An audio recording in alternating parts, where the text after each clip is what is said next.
My name is Travis Coles and I'm in Group 1. The educational giant that I chose is Jean-Jacques Rousseau. I went on my mission to Geneva, Switzerland, and really loved the area and the people that I worked with. I was excited to be able to see that Jean-Jacques Rousseau was from Geneva, Switzerland, and to give me the opportunity to research him a little bit more and learn more about his life and the contributions that he has made to education. Jean-Jacques Rousseau was born in Geneva, Switzerland in 1712. His mother, Suzanne Bernard, died just 9 days after he was born, leaving him to be raised by his father, Isaac Rousseau. His education from his father included classical readings from Plutarch, as well as teaching him a love of nature and helping him to use that influence later on throughout his works. At the age of 16, he traveled to the city of Turin, and there he met Madame Louise de Lawarens. Learning music from Madame Lawarens, he began a brief career as a music teacher and remained with her until he moved to Lyon in 1740. As a tutor in Lyon, he became acquainted with his first figures of the French Enlightenment, Condillac and d'Alembert. In 1745, he met Thérèse Levasseur, a laundry maid, who would later become his wife. They had 5 children together, all of whom they gave up for adoption, claiming that they would receive a better upbringing than what he could offer them. In 1749, he entered an essay competition sponsored by the Dijon Academy. His discourse on sciences and arts won him first place, and giving him fame and paving the way for many more works. In 1754, he again responded to the essay competition with his Discourse of Origins on Inequality, which would begin his theories of human development and on moral psychology. The years that followed this second discourse proved to be the most productive and important of Rousseau's career. In 1761, he released his novel Julie, and in 1762, he gave the world Émile and The Social Contract. Both of these works were high points in his intellectual achievement, but both were condemned by Paris and Geneva on grounds of religious heterodoxy. In order to escape arrest, he fled England at the invitation of David Hume. He returned to France. While there, he began his autobiographical works, The Confessions.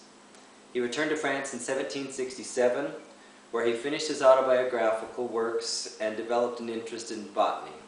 Rousseau died in 1778. Though many of Rousseau's works contributed to education, his greatest would have to be his novel Émile.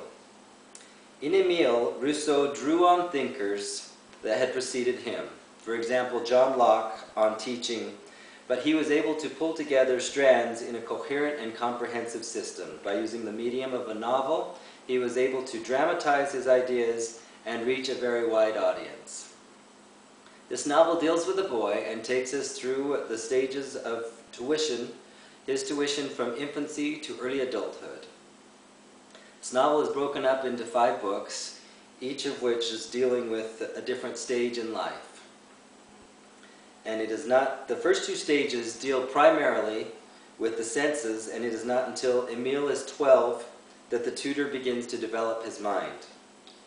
Rousseau argued that the momentum for learning was provided by the growth of the person, and that what an educator needed to do was to facilitate opportunities for learning. In the 3rd stage, Rousseau states that the tutor's job is to help the pupil interact with compassion and not to compare his self-worth against others.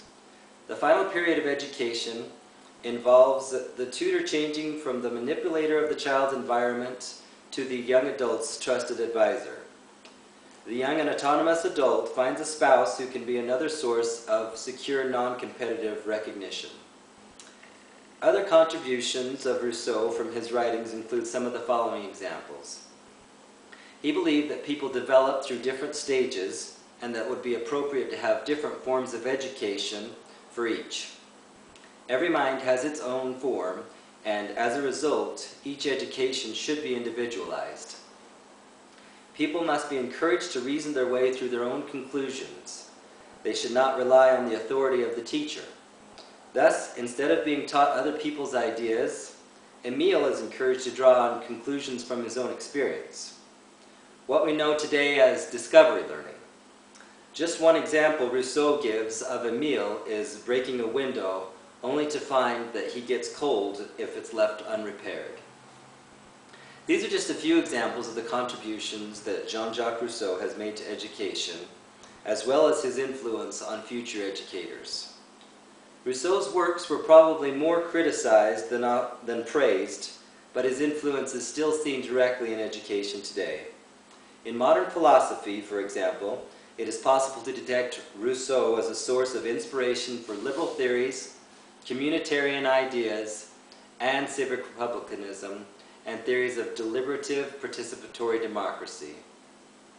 Generations since Rousseau have altered their child-rearing practices and adopted his developmental view of childhood as a period of innocence. The Reveries played a significant role in the development of romantic naturalism, and the social contract has provided radicals and revolutionaries with key themes since it was published. In my opinion, Rousseau was a very interesting person with very unique ideas about the human as an individual and as a member of society. His views on education are definitely influenced by his own upbringing and his abandonment of his own children. I wonder if he would have been able to replicate Emile's teachings with his own children had he taken on the challenge of parenthood. I would like to incorporate his ideas of being able to control the environment more effectively, to teach, as well as help students draw from their own conclusions and from their own experiences. I believe the works of Rousseau have left an impact that will influence and inspire future educators for many years to come. Thank you.